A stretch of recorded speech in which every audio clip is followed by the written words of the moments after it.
What's up everyone, and welcome to another Rust electrical tutorial. I'm Austin, and today I'm going to be talking about how to build wireless turret pods.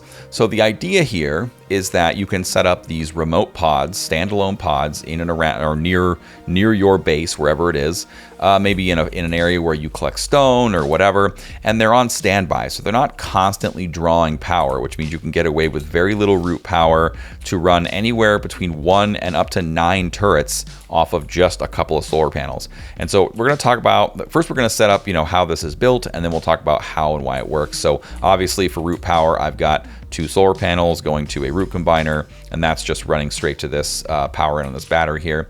And then the power out of the battery just runs straight to whatever branch starts it. Ignore this one on the left for now. We'll talk about that here in a minute. And so we have the power running to this branch here. And then over here, it's pretty self-explanatory. The power out just runs straight to the timer. The timer out runs over to this row of branch switches, and they're just power in, and then the power out runs to the next one, so forth to the next one. And the branch outs each run to the turret. I have them set to 11 so that I can use these outputs, of which each turret has the same output, low ammo, going to the power in on a smart alarm. And that smart alarm's message just generically says turret pod A, low ammo. So whatever you want, I have it hooked to the low ammo. You could set it to has target, no ammo, whatever you want it to say. You'll get a message on your Rust Plus if you do this. And then from here, this part here, the branch out of this first one, this branch is going to stay in its default configuration of 2, and that's going to run to the power in of this RF transmitter, and then its power out runs to the toggle on of the timer. And that's literally it. That's the circuit. It is expandable. I just arbitrarily chose to set up 3 turrets. You could just keep this chain going and do 4 turrets or 5 turrets or 6 turrets, however many turrets you want your pod to have. It doesn't really matter. If you're using a large battery, you'll be able to use up to 8 or 9 depending on what you do in here. But you can do any amount of turrets. So from this point on, it's basically modular. You just set up however many you want. You don't have to worry about efficiency. Some of you might be noticing that I ran the power out here, which has 97 rust watts coming out through this power out. So when this thing runs, you have 96 coming out. That's way more than you need for this, but it doesn't matter because you're just doing this in a way to run them temporarily. So efficiency is not something we care about. And the reason for that is, if you look at the active usage, and I'll link my active usage video I just made in anticipation of making this video, you'll notice that it says 3. So in its current configuration, this very simple build, this very, sort of the basic core circuit of this, it's only registering this, some stuff right here. It's not registering all this stuff because the timer is one of the switches that, when not engaged, cuts off the active usage of anything the battery sees, anything past the timer. And so right now it says 3. If I run this, you'll notice that the active usage will jump up to 36. So temporarily, we're going to be running an active usage of 36 until that timer shuts off, and then you'll notice that the active usage jumps back down to 3. And so that's the concept here, is that while the system is not engaging players, it has a low active usage, which allows a small root power source to keep this charged. And then when the system is activated, the active usage does go up, which might not be enough depending on what you have the root power, but it's only temporary. So even this is 11 hours if you had no root power and this ran forever. So essentially you can have these sensing turret pods that come on and engage players when you want them to, and then don't when you don't. And so and they're kind of unassuming. If you only have 2 solar panels, they're cheap to make. And if you use like the Python and things like that, it's a cheap, most people aren't going to spend the time to raid something like this. So that is quite literally how you build it.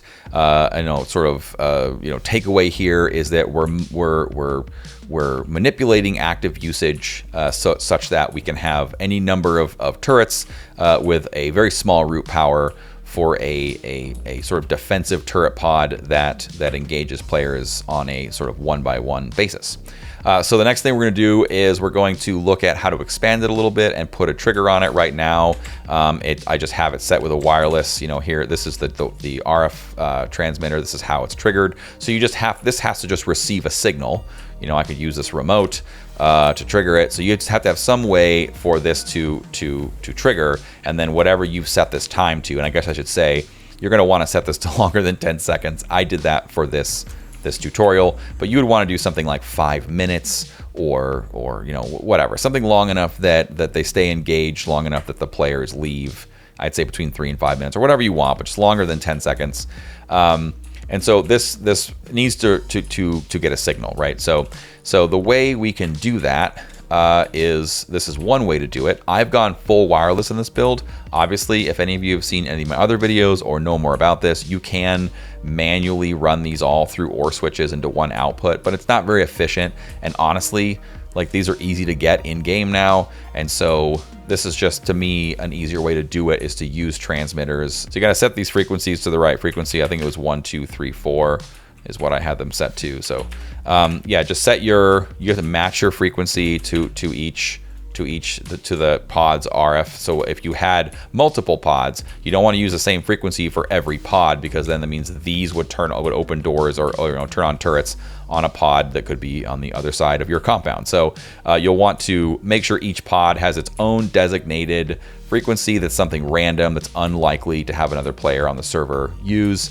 And that's it. So once they're set up, all you have to do is, it's a quick modification right here. This is what I have this set up for. So all I'm going to do is I'm going to daisy chain this one over to the input on this one right here, like that. And the branch out is just going to run all the way over to the splitter that I set up over here. And each splitter, that splitter is just running, its output is running to each HPHF sensor, and its output is then running to the power on this broadcaster, and that's it. And you just have to make sure you set them to the correct thing, which we'll discuss here in 1 second. And then you just have to send enough power that way. So there's 3 HPHF sensors. They each need 2, 1 to power, 1 to pass, and that switch. So that's 2, 4, 6, 7 rust watts. So I'm going to set this to 7 rust watts here. And then I'm going to take the battery and I'm going to hook the battery up to the input on this new branch that we're using there. And there you go, and that's it. So then they'll turn on, and what you want to make sure is that you want these set to exclude others, include authorize. Very specifically, exclude others, include authorize. Because if I, make myself visible here, they can see me, but they're not. We don't want them to be triggering anything, right? So exclude others, include authorize, so that you can be near them but other players can't. And I can test this. So now I've got this set up over here. I'm powering them. If they detect a player, they're going to send that frequency of 1, 2, 3, 4 to this receiver, which is then going to turn on this timer for the allotted time. It's going to turn all this on for the time. So if I go over here and de-off myself from this TC, and then as soon as I get within range of those HPHF sensors, they're going to detect me. There they go. They've sent that signal. They turned on these turrets in this pod, and the turrets will run for the allotted time, which is very short, obviously, but you would set that to whatever you want, like I was saying. So that's literally it. That's how you build it. The sort of modular aspect of this build is pretty simple. You can use whatever kind of trigger you want here. It doesn't have to be a RF broadcast. You don't have to be wireless if you don't want to. I just think that that's a really easy way to do it. It cuts down on the switches and all the stuff you need, and can make it easier to wire up in the pods themselves. So the next thing we're going to do is we're just going to jump over to an area where I've built a couple of examples of these pods, and we're going to take a look at them. All right, so this is just a kind of random example. I just built a footprint with some triangles like this. The first story on the bottom here holds the turrets, and it has the battery and everything that I showed you over on the stage over there. And it's identical. So everything I put in there, I was able to put it all without any admin or clipping or anything special. I was able to put it all inside this one triangle with the battery. The battery has been trickle charging for I don't know how long, but since I put this together earlier today. And it's just been sitting here idle, waiting for someone to walk into it. The second story up here, there's a door, has another window, and this holds the TC. And there's just some honeycomb, and then on top we have the 2 solar panels, and I put quarter walls up there just to kind of make it harder for people to pick at them. So pretty simple. I mean, this is literally just a generic example. You could build whatever you want. I used chain link fence, and I ended up closing it off inside with the idea that you can access the turrets without a door, but you could use the chain link fence door if you wanted to have access in here in case you needed to get in there.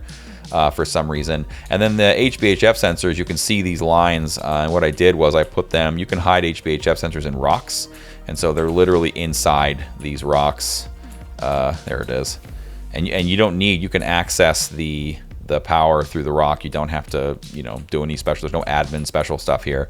Same thing over here. I hit it over here. The closer the HBHF sensor is to the turret pod, the harder it'll be for the person to get away before they get shot by the turret. So think about that. The distance matters.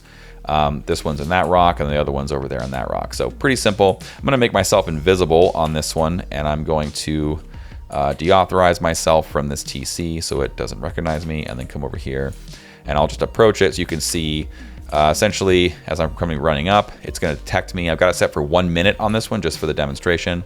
So there it goes. It detected me. They just fired up. And I would have a difficult time getting away from this. So this one, of course, doesn't have doors, so there are spots that you could hide, with turrets and try and bait them. So they have limitations, just like any turret does. But they will run for the allotted time, and then once that time has, I'm going to make myself invisible here again.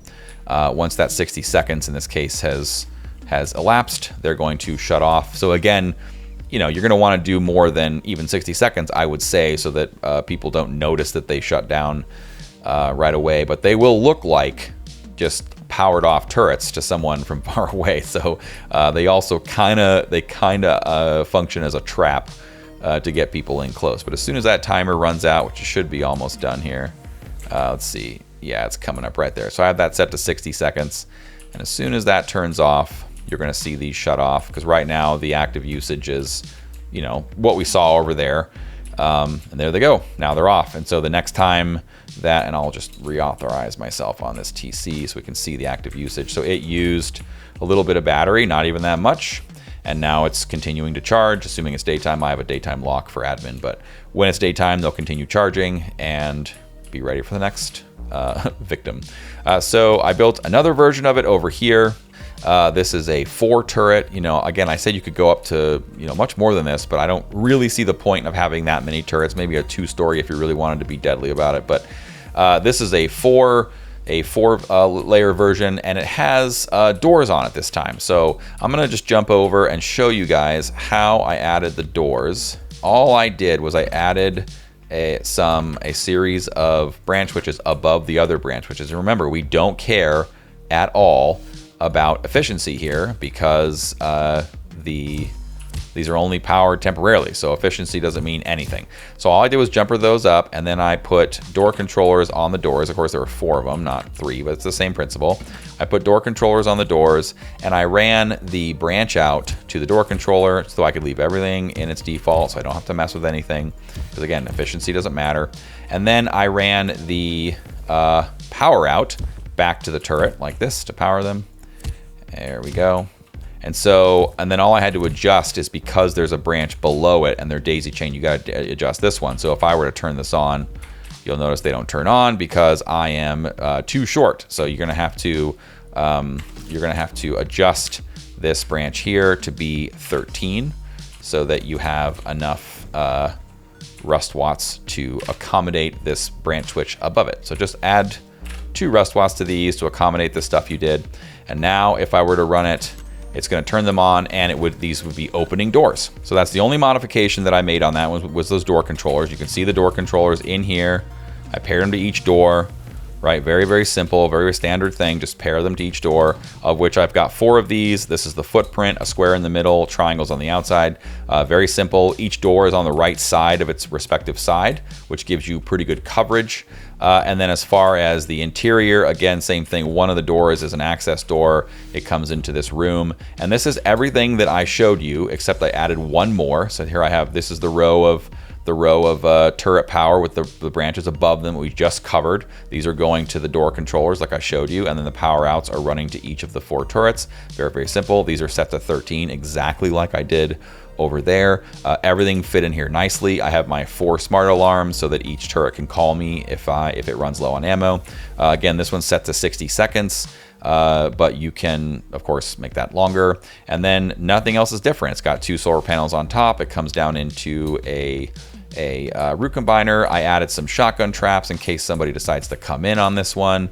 But really, you can fit all of this in here very easily and add, once you start adding turrets, it's very, very simple to just continue adding them. So in this one here, these are all the HBHF sensors that I showed you earlier, except that now I have a fourth one, so I just added that branch and did that trick where you can create a branch and splitter combo where the branch out goes to the splitter, send it 7, and then the branch out coming out is that fourth one. So this is just a way to mod 4. And then this time I put the HBHF sensors really low and just as far as they would clip into the ground. Again, no admin, just you could do this. I put them really low, so you have to get kind of close to this. And then I put decoy. Actually, I put decoy HBHF sensors up here. So if someone's gonna, kind of sit off somewhere and plink shots at this thing and try and take shots at this thing, they're gonna shoot for these probably and be shooting at the wrong thing. So, and that's it. So if this is, make sure I'm not authorized on this. And so same thing, if I were to make myself visible and then run up on this thing, whatever one detects me, it doesn't matter. It's the way it's set up, it's gonna open all 4 doors. So there it goes. It's gonna turn those on, there it goes, and start shooting at me. They're all open.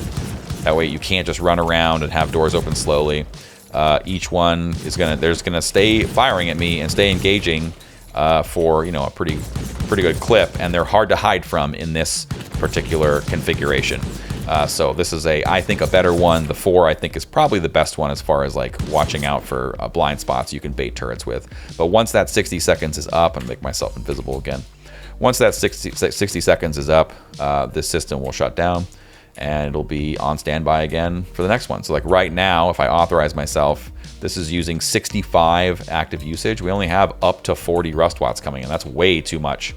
You can't power this with just 2 solar panels. So this only works because as soon as this switch here in a minute stops, you'll see that we're gonna cut down to something much lower that's based on this extra stuff I put on there, but under what 40 rust watts can handle. So there we go. The whole system shuts down and it cuts down to 13 active usage and is now on standby charging for the next victim. So that, folks, is just about all I've got. If you have any questions or comments, you can leave them below. Otherwise, you can get me on my Discord. See you later.